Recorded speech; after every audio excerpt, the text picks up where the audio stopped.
Very dangerous way.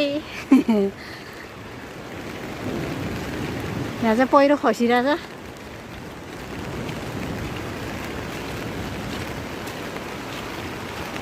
मेरो बुढो चाहिँ भागिसक्यो।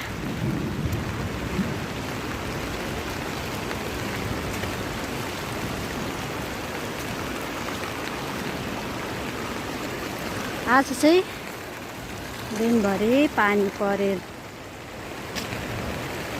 हामी सुडेदेखि यहाँ बेतेघारी अब आइपुग्न लाग्यो। उफ, पानीले सब भिजेर जाडो भएर अब हामी घर पुग्नलाई 1 किलोमिटर हिँड्नुपर्छ।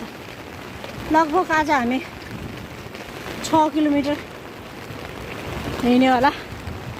मनाली खोला त यत्रो ठुलो भएको छ।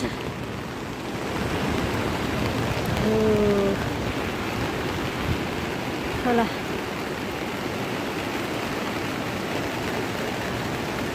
यस्तो भइरहेछ, हुस्सु लागेर पुरै